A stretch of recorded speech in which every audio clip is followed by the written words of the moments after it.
Hey guys, Thrift Store Dave here. Very excited this week because I'm doing an unboxing video. This week, well actually last week, I did some thrifting for my couch. I went to shopgoodwill.com and I was able to get a couple different lots of things. And today I'm gonna open them and share with you what I got after telling you a little bit about them.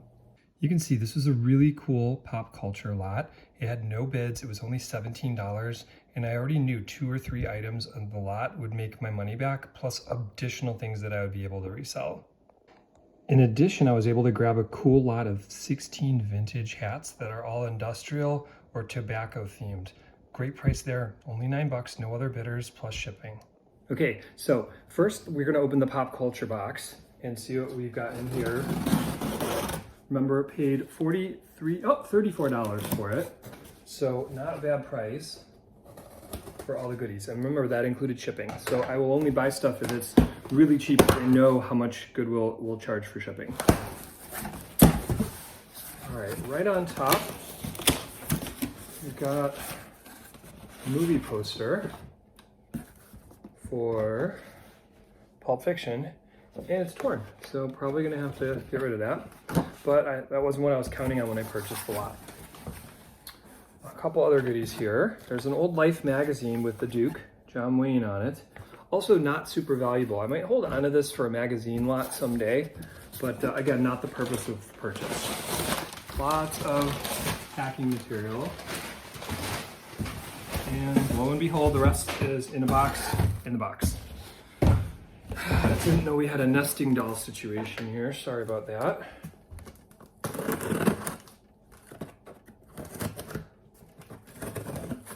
Okay. The remainder of the goodies are more why I bought this. Okay. One of the top reasons was this interesting lunchbox. It is a Don't Mess with Texas lunchbox. They are up online going for $25 or more. There's 2 right now that are up for more and not selling. So my hope was I can get something for this one by undercutting the competition. Within the box are a couple other sets of goodies that were in the lot. There are a lot of these little creatures. I think they are Hatchimals, but please let me know in comment section because I'm not great with little kid toys yet. Getting there. These also, this says Chupa Chups, so it could be a promotional doll. I'm gonna have to look that up.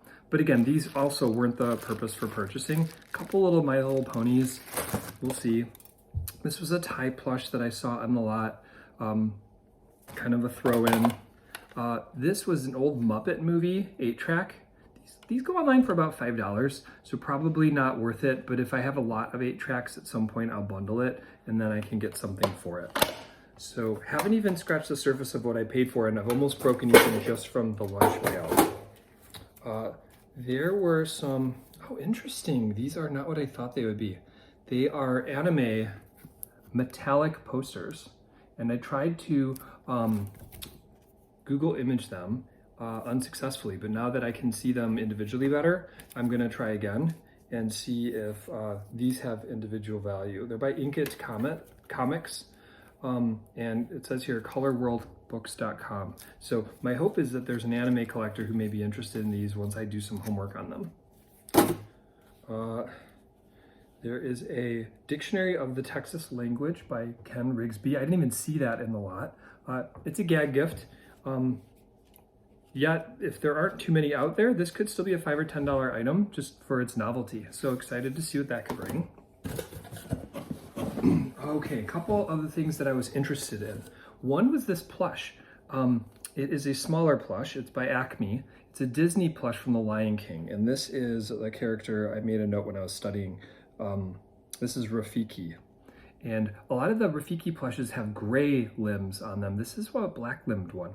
And so my hope is that makes it rare. I will do some homework now that I know the brand of it, but this could be a $10 plush just on top of what I had paid or anticipated to get. There was a Star Wars toy, new in box. This was a more modern one because it's after Disney purchased them. And it's part of their Micro Galaxy Squadron. So I believe I looked this up before. They may go for around $10. This box is severely damaged, so I don't know. This isn't the home run of the lot. What I did get excited when I saw online were the following. This is a Harley-Davidson Motors tripod stool, leather stool seat cover. And it's in decent shape.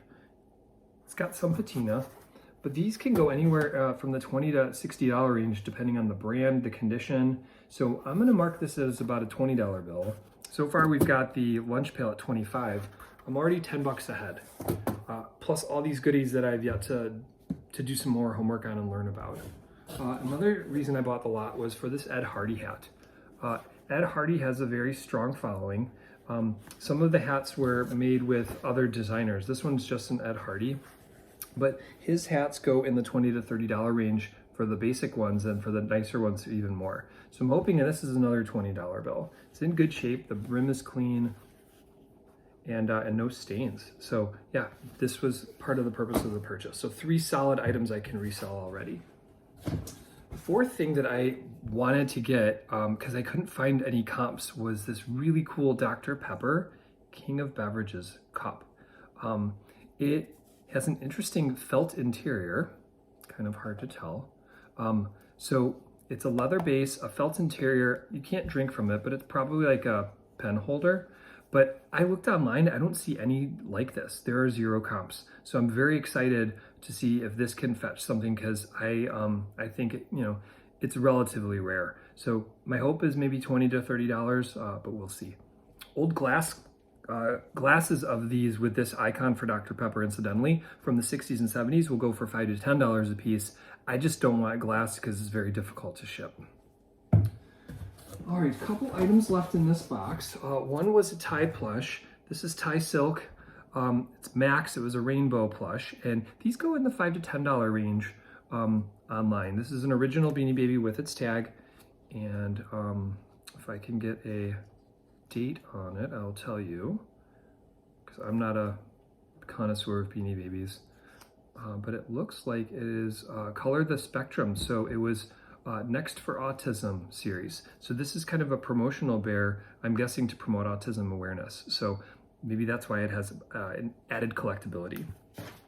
Last is a poorly rubber band cluster of posters, and they were laid out on the table in the ad with glass paperweights, and they are different anime posters. So again, these are beaten up. There's tape on the back suggesting they were taped to someone's wall. I'm gonna do a little further homework now that I can individually photograph these on Google Image, but this is a little disappointing because they looked like they were in better shape online than they appear to be. So again, buyer beware. That's why when you do look at these Shop Goodwill ads and lots, you wanna make sure that there's enough meat on the bone from what you're buying, that if you guess incorrectly on a couple of these items, you don't get stung. So lesson learned on this, but hopefully home run on this, and another 70 bucks on this. So I've more than doubled my money, and I'm learning about a lot of things in the process. So admittedly, this isn't gonna pay my mortgage, but I enjoy doing this because I'm learning what some of these new pieces are worth. And hopefully if you guys can leave some comments on what these little guys are, then I can learn even more.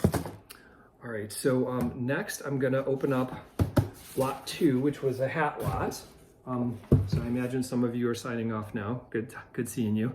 For those of you who do still look for hats though when you go thrifting and want to resell, this hat lot had a couple interesting ones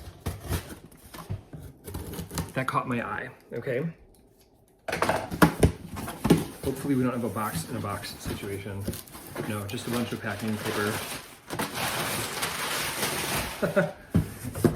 Check that, box in a box.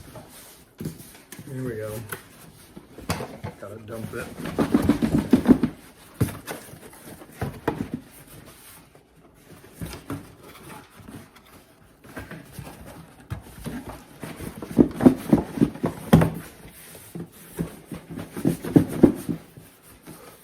While I'm doing this, please remember to like and subscribe. I'm gonna pause the video, get this box extracted from the box, and then I'll resume so I don't waste any of your time.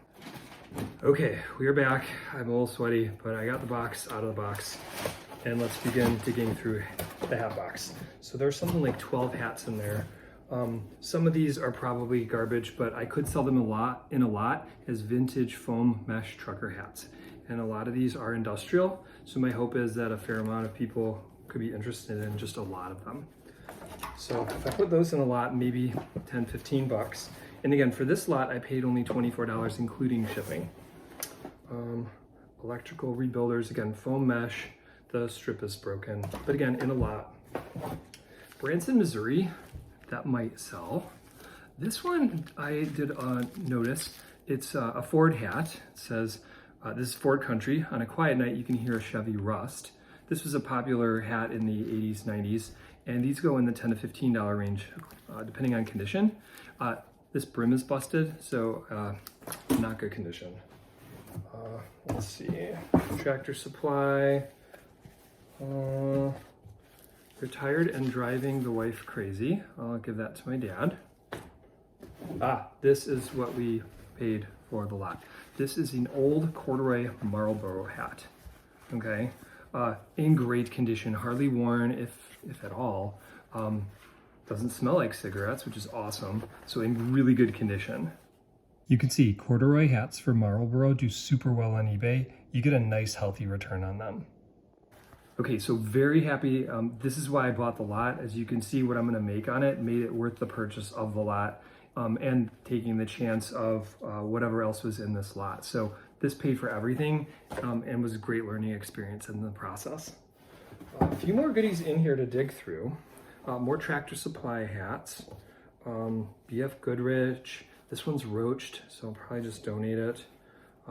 Menards hat. I'll check and see if people collect Menards stuff, but this one also I think is just roached.